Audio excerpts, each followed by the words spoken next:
Good evening, everyone. I'm Vigneswaran, and my group mates are Murali and Suvarna.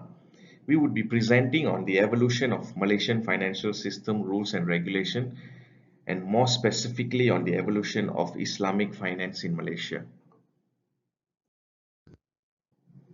The Islamic finance industry has gained popularity and captured the attention of people all around the world. Malaysia is one of the leading Islamic finance players in the world since the passing of the first legislation of Islamic finance in 1983, which is the Islamic Banking Act of 1983. Islamic finance in Malaysia began with an Islamic savings institution known as the Lembaga Tabung Haji in 1963, which was the first Islamic savings institution for the special purpose of performing Hajj. This move towards establishing an Islamic bank in Malaysia was initiated by various private parties, including the Bumiputra Economic Congress in the 1980 and the National Seminar on the Concept of Development in Islam. The first full-fledged Islamic bank in Malaysia, the Bank Islam Malaysia Berhad, was established on the back of the Islamic Banking Act of 1983.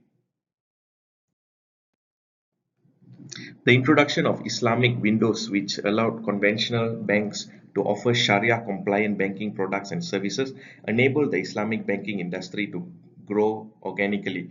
This further facilitated the creation of a dual financial system in which Islamic finance operates alongside the existing conventional financial system.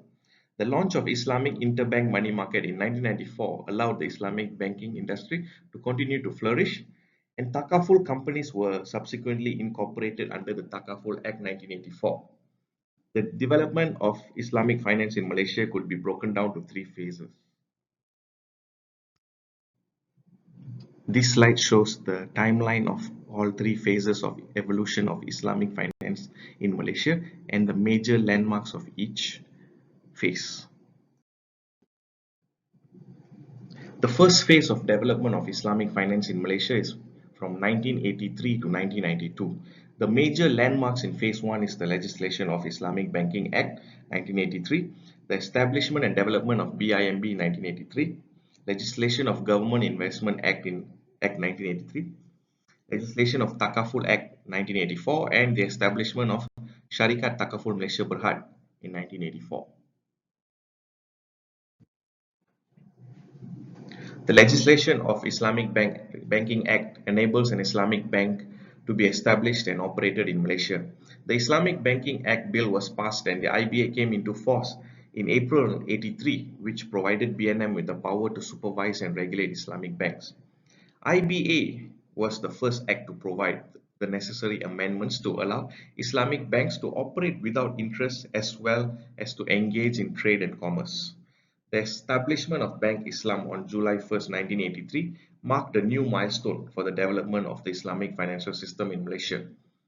The corporate objective of the Islamic Bank was to provide banking facilities and services in accordance to Islamic law and in compliance with the principle of Sharia.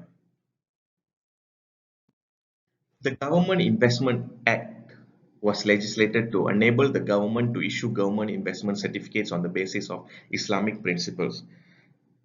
GIA provided the solution to the problem of acquiring interest-free short-term investments, which acted as an instrument to absorb surplus funds in the short run, a common problem faced by the Islamic Bank in the absence of an Islamic money market. Takaful Act were enacted in 84 based on the Insurance Act of 1973, which modification and amendments to conform with the Sharia and Takaful business practices. The first Islamic insurance operator in Malaysia, the Syarikat Takaful Malaysia Sdn Berhad, was incorporated in November 1984 as a subsidiary of BIMB. Hi, my name is Murali. I will explain you about the second phase of development, which is from 1994 to 2002. By the mid of December 1993, BIMB had developed 21 Islamic banking products and instruments covering a wide area of banking activities. The second phase started in early 1990s when Bank Negara Malaysia outlined objective to develop a comprehensive and vibrant Islamic banking system operating side by side with the conventional banking system. Therefore, three alternatives were considered by the authority. which is the first alternative is establish new Islamic banks. And then the second, allow the conventional banks to set up Islamic banking subsidiaries.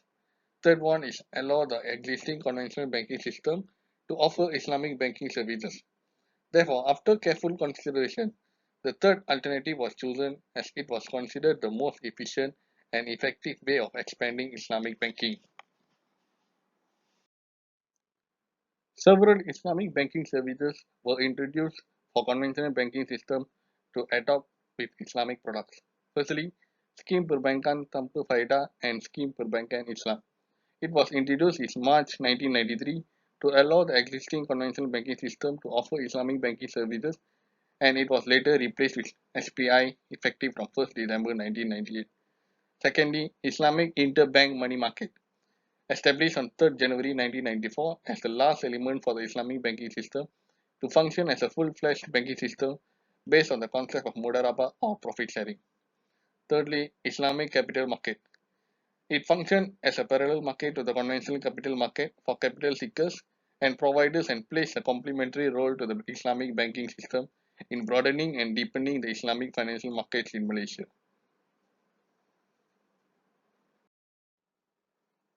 Fourthly, the Sharia Advisory Council, shortly known as SAC, established on Islamic banking and takaful on 1 May 1997 to streamline and harmonize the Sharia interpretation among banks and takaful companies. The SAC is the highest authority in deciding Sharia issues pertaining to Islamic banking and takaful operation in Malaysia. Fifthly, and the last is establishment of the second Islamic bank. Therefore, Bank Muamalat Malaysia Berhad was established on 1st October 1999. It has contributed to the rapid growth of the Islamic banking system.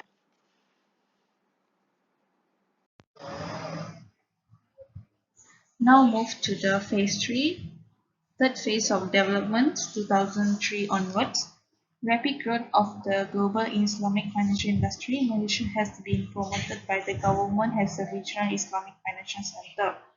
The government has declared Labuan as an international offshore financial center, and to promote Malaysia as an international Islamic financial center, BNM has participated actively to enhance the development of Islamic banking and finance, such as formations of international Islamic financial market and the setting up of the Islamic Financial Service Board.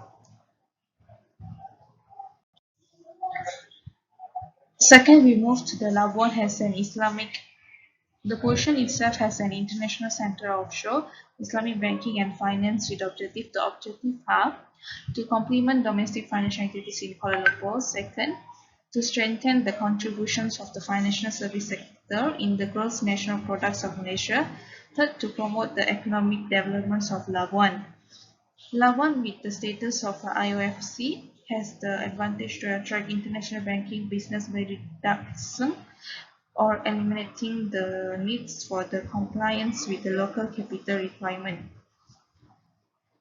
Second, move to the international Islamic financial market. In April 2002, Malaysia, Bahrain, and Indonesia, Sudan, Iran, and the Islamic Development Bank formed the IIFM board. IIFM board supported by two committees, the Market and the Product Development Committee and the Sharia Supervisory Committee. Establish of a global network of Islamic financial market known as the International Islamic Financial Market was initiated by LAFSA with the objective first to establish a structured global financial market that is based on Sharia principle. Second, to enhance the cooperative framework among Islamic countries and the financial institutions. Third, to promote greater awareness of Islamic banking and finance and facilitate cross-border transaction. Islamic Financial Service Board, established in 2002, and set the stage for the adoptions, harmonizations, and developments of international regulatory. The board will be ensuring that the soundness and stability of the Islamic financial system and paving the way for Islamic banking to expand globally. Second, move to the licensings of foreign Islamic banks and Islamic bank subsidiaries. The financial liberations of the Islamic banking sector was introduced in 2007 with the issuance of three new Islamic bank licenses under Islamic Banking Act 1983 (IBA). The presence of foreign players will promote healthy competitions, which is necessary to elevate the industry to new levels of dynamism as well as to accelerate the global integration the domestic Islamic banking system. Foreign Islamic banking were aligned with the recommendations of the Financial Sector Master Plan to position Malaysia as an international Islamic financial hub. FCMP is to create an efficient, progressive, and comprehensive Islamic financial system that contributed significantly. To conclude, Islamic banking system has experienced a rapid growth and tremendous development since its first debut in 1983. Various measures have been adopted by the authorities in implementing the Islamic banking system with a step-by-step and open-minded approach, with each step taken after careful consideration of all implications. In order to be a viable Islamic banking system, all the basic elements towards this purpose were being established by the authority. These include a large number of products, instruments, and institutions, and the establishment of an Islamic money and capital market which will link the institution and the instruments. Thank you.